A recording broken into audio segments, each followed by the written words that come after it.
राजस्थान के जयपुर अजमेर हाईवे पर 20 दिसंबर शुक्रवार की सुबह जो हादसा हुआ, गैस टैंकर हादसे में 14 लोगों की जो मौत हुई, उस मौतों के सिलसिले में कुछ ऐसे भी लोग थे जिनकी मौत से पूरे परिवार उजड़ गए।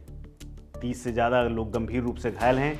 लेकिन इसी बीच में अब एक एक व्यक्ति की कहानी सामने आ रही है और ऐसी ही एक कहानी राधे श्याम की है। दरअसल भांकरोटा में गैस टैंकर हादसे का शिकार बाल मुकुंदपुरवा के रहने वाले राधे श्याम चौधरी भी इसका शिकार हुए। पूरी तरह से झुलस गए और बाद में उन्होंने दम तोड़ दिया। राधे श्याम के आखिरी बार जो शब्द निकले वो किसी को भी रुला देने, दिल बैठा देने के लिए काफ़ी। दरअसल जब आग की लपटों से राधे श्याम घिरे, आग बुझी, उनके शरीर में जो घाव बने थे उसके बाद वो चिल्ला रहे थे, मुझे कोई बचा लो, मुझे गाड़ी से अस्पताल ले चलो, मैं किराया दे दूंगा। जिसके बाद उन्हें बड़ी मुश्किल से एम्बुलेंस जवाई अस्पताल ले जाया गया। लेकिन 2 घंटे के बाद ही इलाज के दौरान उन्होंने दम तोड़ दिया और अपने पीछे पूरा हंसता खेलता परिवार रुला करके छोड़ के चले गए। भांकरोटा में गैस टैंक हादसे का शिकार ठिकरिया पंचायत के बाल मुकुंदपुरवा के राधे श्याम नौकरी के लिए निकले थे।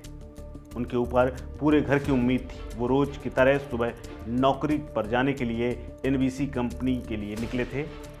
वो भांकरोटा पहुंचे तो अचानक आग की लपटों ने घेर लिया। मौके पर जिंदगी की डोर तत्काल जलने लगी। राधे श्याम के पिता की भी सड़क हादसे में कुछ साल पहले मौत हो गई थी और परिवार की आखिरी उम्मीद और जिम्मेदारी राधे श्याम के कंधे पर थी। नौकरी करके अपने परिवार का लालन पालन कर रहे थे। परिवार में माँ, छोटा भाई, पत्नी, 14 साल की बेटी आयशा और 8 साल का बेटा दीक्षित है, जो कि उन पर आश्रित था। लेकिन अब परिजनों के ऊपर इस ब्लास्ट ने एक नया आघात दे दिया है। राधे की मौत की खबर सुनकर के पत्नी बेहोश हो गई, माँ का हाल बुरा हो गया, पूरे परिवार में कोहराम मच गया। पत्नी व बेटी और माँ बार बार बेहोश हो रहे हैं। आसपास के लोग परिवार को ढांढस बंधा रहे हैं, लेकिन कोई बात, कोई भी शब्द उनके दर्द को कम करने के लिए काम नहीं कर रहा है। इस हादसे में एक और शिकार हुआ।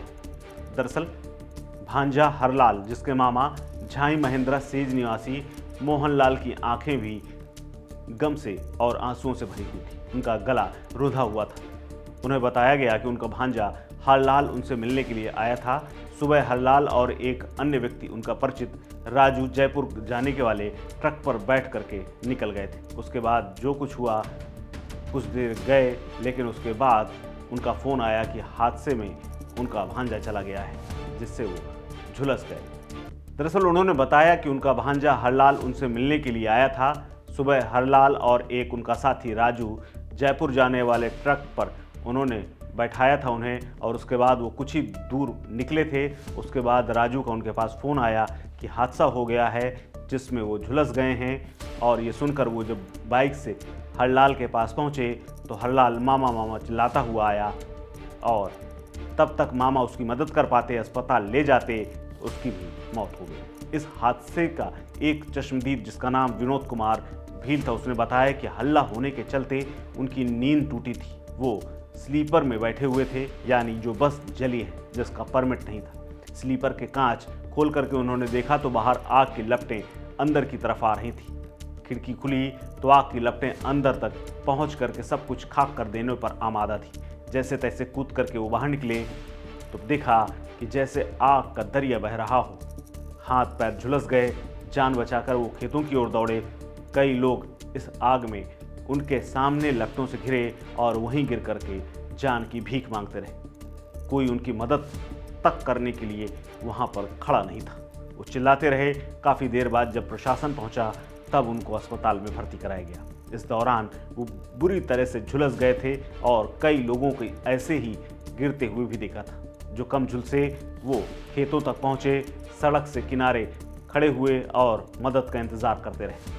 दरअसल विनोद भी बांसवाड़ा के घाटोल हरंजी खेड़ा के रहने वाले थे, जिन्हें फिलहाल जीबीएच अस्पताल में भर्ती कराया गया है। इस खबर में फिलहाल इतना ही। अपडेट्स के लिए बने रहिए वन इंडिया हिंदी के साथ। नमस्कार।